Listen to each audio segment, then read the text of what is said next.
I'm Stan Hitchcock, and this is an excerpt from my book At the Corner of Music Row and Memory Lane. It's 1961.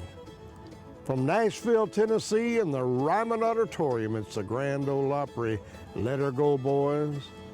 Fiddle swells, lights come up, square dancers swirl. Minnie Pearl adjusts the price tag on her hat. String Bean stands at the edge of the stage with his long shirt and pants that start at the knee.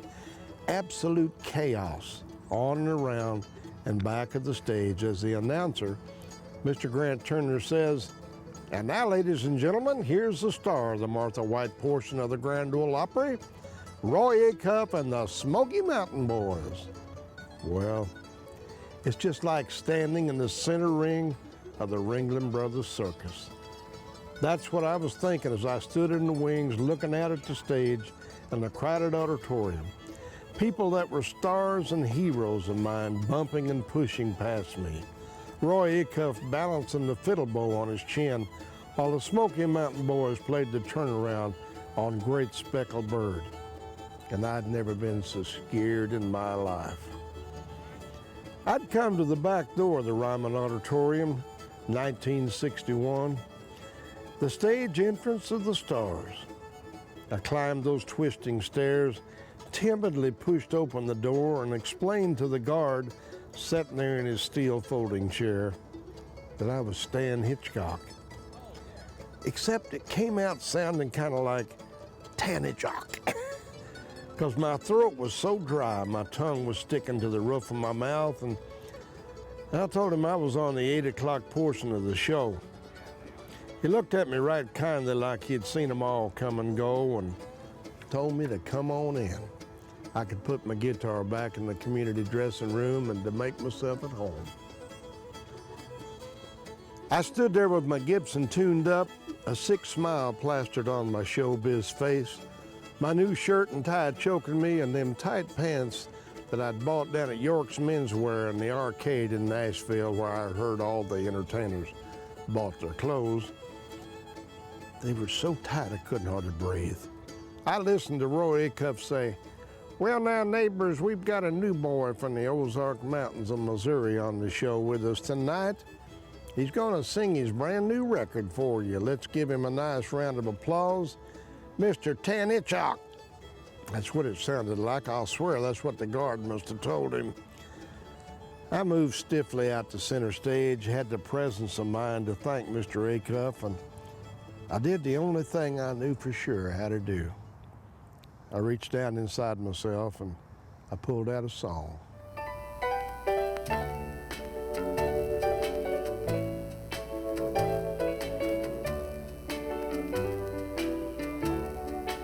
Somebody had to lose. All the time I'm singing, my mind kept saying, "You're standing right in the spot where Hank Williams stood when you listened on the radio in the Ozarks as he sang Lovesick Blues." How one part of my mind could do that all the time, remembering the words to my new record, I'll never know. But in about 3 minutes, the song ended, the crowd applauded politely, and I somehow navigated off stage. The other entertainers were all friendly and welcomed me to their midst, but one, Dave Aikman, also known as String Bean. He sort of took me under his wing and took me over to the corner out of the way, lit his old pipe up and started telling me stories, just generally making me feel at ease. So by the time of my next show at 10 o'clock, again with Mr. Roy Acuff and the Smoky Mountain Boys, I was feeling much better and actually looking forward to getting back on that Ryman stage. To my great relief, Mr. Acuff even got my name right this time. I'd picked a favorite gospel song that I loved, "Where No One Stands Alone," for my second number. Well, I don't know if it was because the crowd was more mellow or whether I was just in better form, but I went out there and I hooked that song. So I mean, I wrung it plumb out. Halfway into it, I knew I had that crowd with me all the way.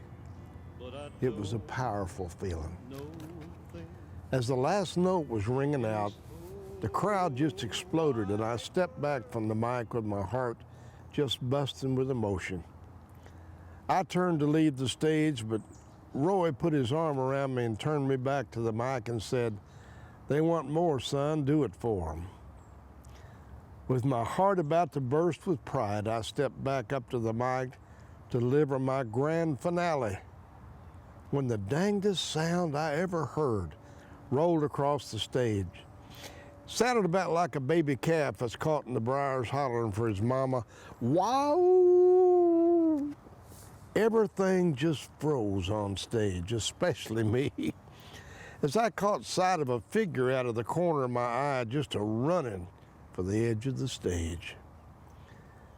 Well, as most of you know, the man who was a mainstay with the Smoky Mountain Boys for longer than he cares to remember, the comedy relief, the dobro player, the harmony singer, bashful brother Oswald. Part of BBO's act was putting on those huge clown shoes, at least 3 foot long, running out to the very edge of the stage from the wings and whopping those shoes real loud on the wooden floor of the stage. This created a sound much like a watermelon hitting concrete after being tossed off the 10th story of a high-rise. What none of us knew, however, was that between shows, bashful brother had slipped over through the alley on back of the Opry House and through the back door of that famous watering hole of the stars, Tootsie's Orchid Lounge. He had partaken of adult beverages to a degree not suitable for coherent and careful planning of good old-fashioned family entertainment. A condition, as it turned out, most unusual for this fine gentleman, who was usually a credit to his race. Well, the only race Bashful was interested in at this particular moment in time was a race to the end of the stage. Trouble is, when he ran past me and hit the end of the stage, his big old shoes caught on the edge of a footlight, and he just kept going. It looked like one of those newsreel films where the airplane is taking off on the carrier deck, you know, the one where you see he ain't gonna make it, and he falls off the end of the deck and into the sea. Well, the only difference was Bashful brother fell off the end of the stage and right on top of a rather plump lady in the front row of those old wooden church pews. Pandemonium broke out in the crowd. They just roared, laughing, hollering, clapping, and whatever. Well, I just stood there embarrassed to death. As Oswald was being picked up and the woman being fluffed up like an overstuffed couch, I kind of slumped off stage and headed back to the dressing room to put away my guitar, get these darn pants loosened up, and think about the encore that almost was. I was sitting in the dressing room kind of thinking it all over when the door opened and Mr. Acuff came in. He evidently had come looking for me because he came right over, put his hand on my shoulder and said, "Son, Oswald hadn't ought to have done that to you, messing up your encore and all. And I know he'll probably want to apologize for it later, but you know, the only reason any of us is here tonight is to entertain these good folks, and I guarantee you they'll never forget this night of Oswald flying off stage. And son, you were a part of it. Be proud. You did your job good tonight." I've often thought of that night since then and the good advice that Mr. Acuff gave me. Put aside ego, put aside pride, and just go out there and do your job. Whatever it takes, entertain those folks. Thank you, Mr. Acuff. And thank you, bashful brother Oswald, for breaking me in right on my very first night on the Grand Ole Opry.